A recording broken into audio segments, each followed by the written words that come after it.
Ayan, hello guys. As you can see, nandito tayo ngayon na naman sa kalsada. At dito tayo sa NLEX. Ngayon, nakasakay tayo sa bus. Panibagong araw na naman na ating trip o road trip. At this time, kakaiba ang road trip natin. Dahil marami tayong pupuntahan. Kaya standby lang kayo dahil medyo mahaba-haba itong ating video. At ayan, syempre lagi ko sinasabi, saan man ako nandun ay sasama ko kayo. Kaya tara, tayo ay gumala ngayong araw. Maghapon nga actually itong gala natin.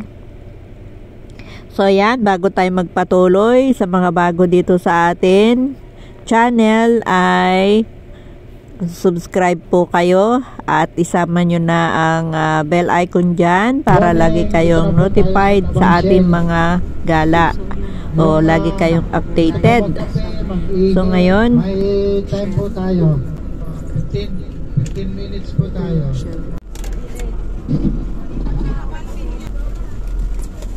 Dito na kami magkakape. Kape. Hindi po, salamat. Ihi ka po. Pupuntahan nga kita. Ay, layo ng CR. Ito yung baba. Bali, ano kami?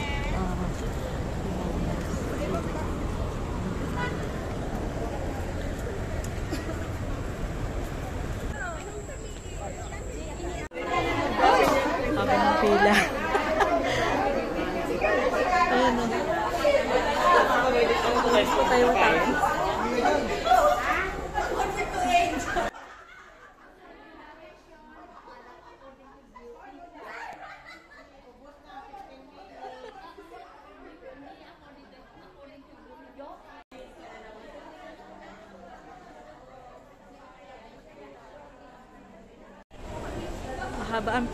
Mahaba ang pila, mamaya na lang tayo umingin, hindi naman tayo masyadong maiinip. Balik na tayo sa bus. Ayan tayo. Ayan. Shell, Tabang. Ito yung Shell, maluwag. Dito kami din stop over nung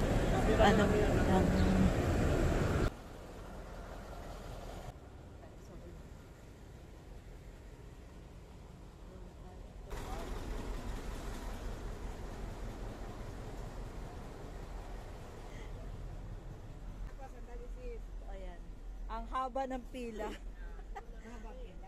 Oo.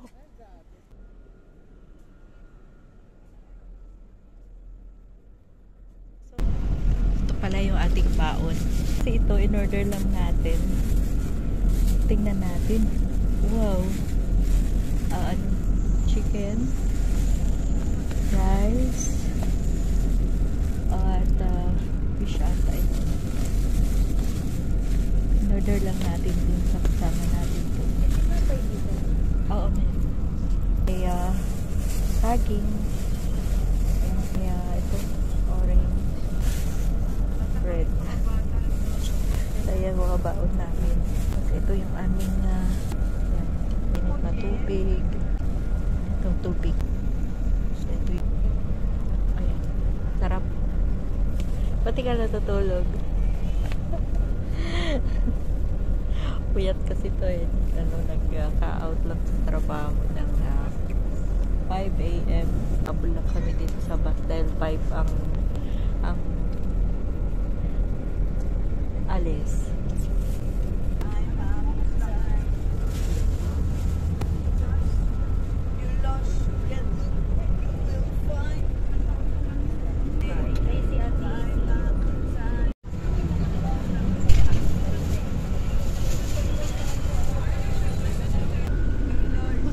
So, ayan. Mahaba pa rin ang pila sa CR. Ayan o. Maraming tao.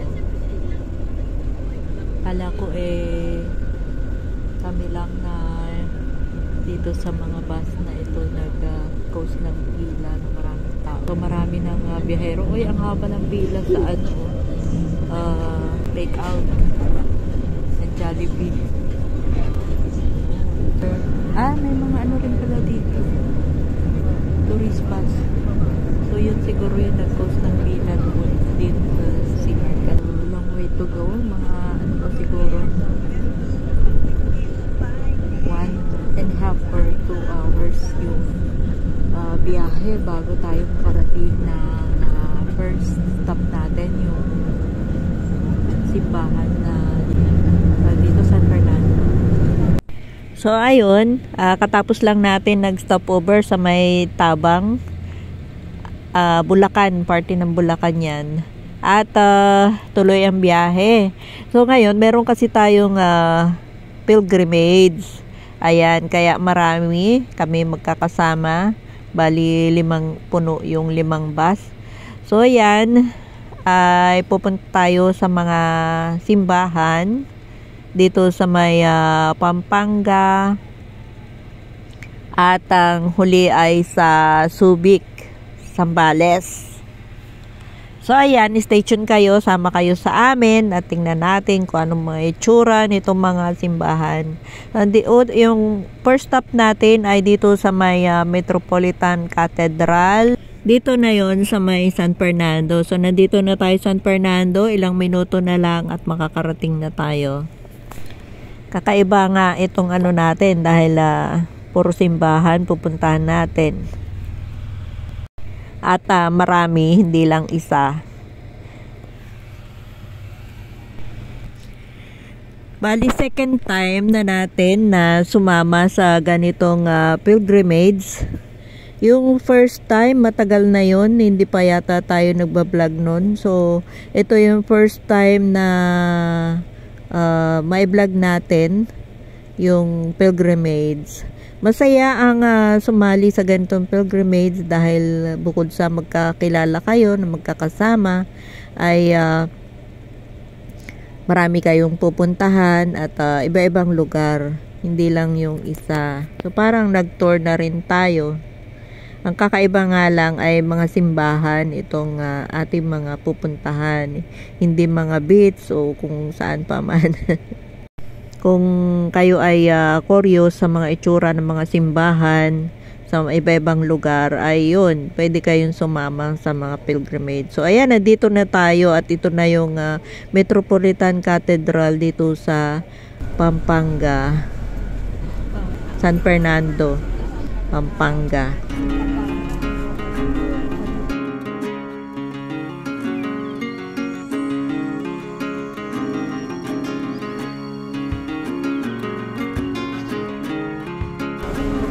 Cathedral, San Fernando.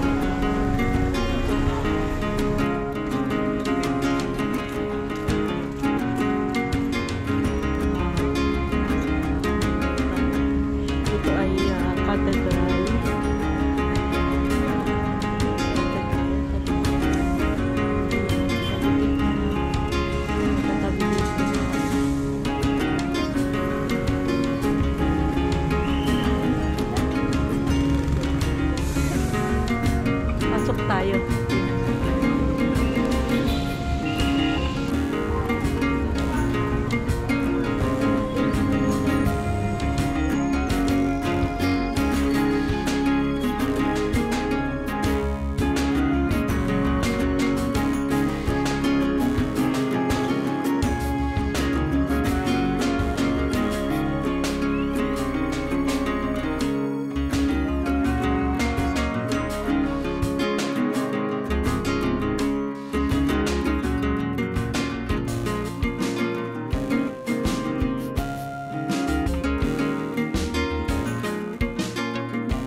Ayan, punta naman tayo ngayon sa may San Guillermo Church dito sa may Bacolor, Pampanga.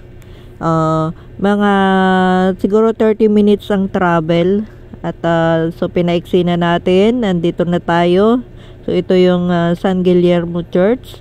Ito yung simbahan na natabunan ng yung lahar noon sumabog ang Mount Pinatubo. Makita natin sa loob, tingnan ninyo yung pinaka mga bintana niya ay halos nakasagad na sa lupa dahil yun nga natambakan ng lahar. At dito rin shooting yung TV series noon na May Bukas Pa. Kung naalala nyo yung si Santino, kung nanonood kayo noon, yun dito yun shooting. So tara at baba na tayo, makita na natin. Kaya pinagkakaguluhan yung suman paninda pagbaba namin ng bus. Sarado.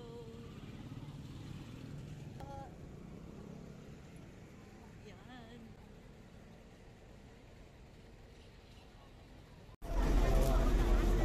Ang lawak. Ang lawak ng vicinity.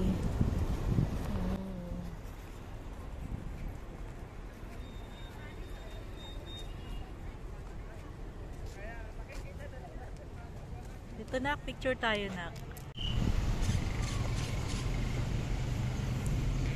So ito yung San Guillermo Church.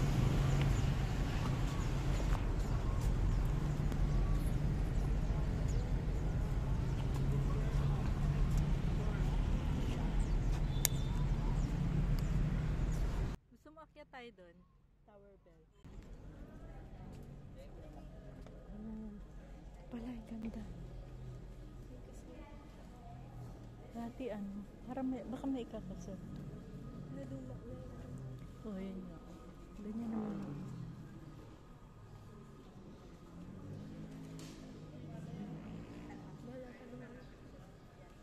Dito tayo. Diyan.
See you.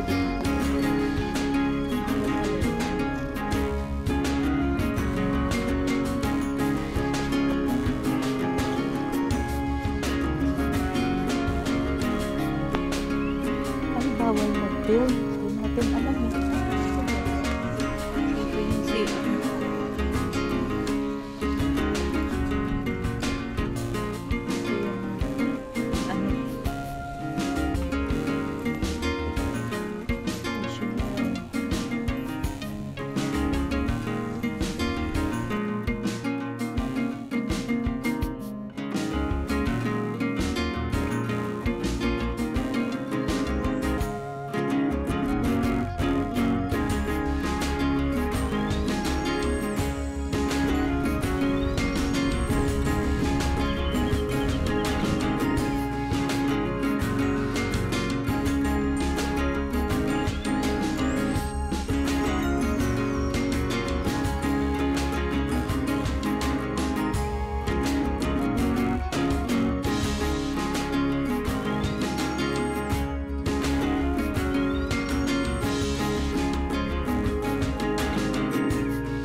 So, ayan pa yung mga kasama natin. Tayo ay nakasakay na ng bus at hinihintay pa yung mga ibang kasama. Tapos natin dito sa San Guillermo Church ay proceed tayo naman sa may San Agustin Church sa may Lubao, Pampanga. More or less 30 minutes ang biyahe papunta doon mula dito sa Bacolor papuntang Lubao. So ito na tayo, shortcut. Hindi na natin binidyo yung papunta dito. Although maganda yung view, pero mas maganda ang view nitong simbahan. At kakaiba talaga yung mga pinuntahan natin ng mga simbahan, ng mga itsura. Kaya maganda talaga yung sumasama sa ganito na pilgrimage. Ma-appreciate nyo talaga yung mga yari ng mga simbahan, yung kung anong taon itinayo, ganun. Maano mo kasi karamihan mga luma na yung mga sinauna pang mga simbahan nito eh. Karamihan naman dito sa Pilipinas, di ba? Yung mga simbahan ay gawa pa nung unang panahon, di pa tayo pinapanganak. At mga simbahan ay gawa sa yung mga unang materyales. Hindi katulad ngayon na mga moderno na materyales ang ginagamit, di ba, sa pagtatayo ng mga building. Ito nga, baba na tayo at para makita na natin yung loob ng simbahan.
Dito rin po nabinyagan ang ating dating presidente na si Diosdado Macapagal Arroyo. Kung nakikita niyo po dito sa Maysay, itong markal na baptismal font na ito, dito mismo nabinyagan ang ating dating presidente na si Diosdado Macapagal at si Gloria Macapagal.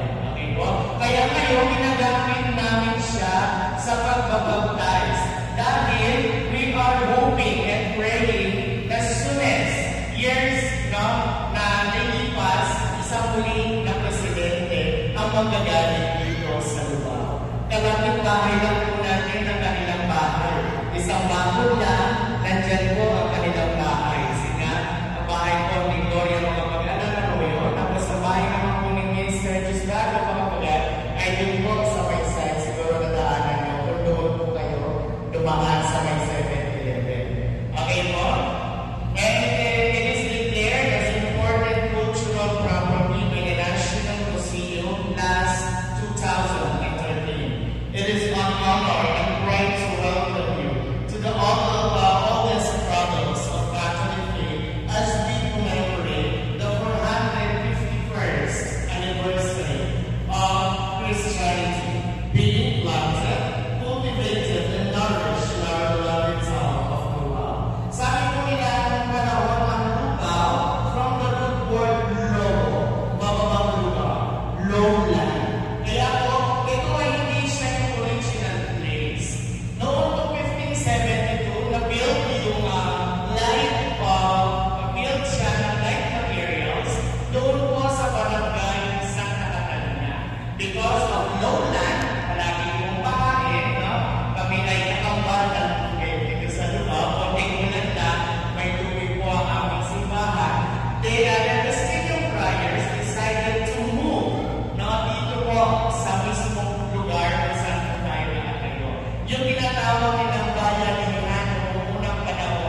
So, ayan guys, abangan ninyo yung part 2 ng ating pilgrimage doon naman sa may Subic, Zambales. Masyado na kasi mahaba itong video natin. Bye! See you! God bless!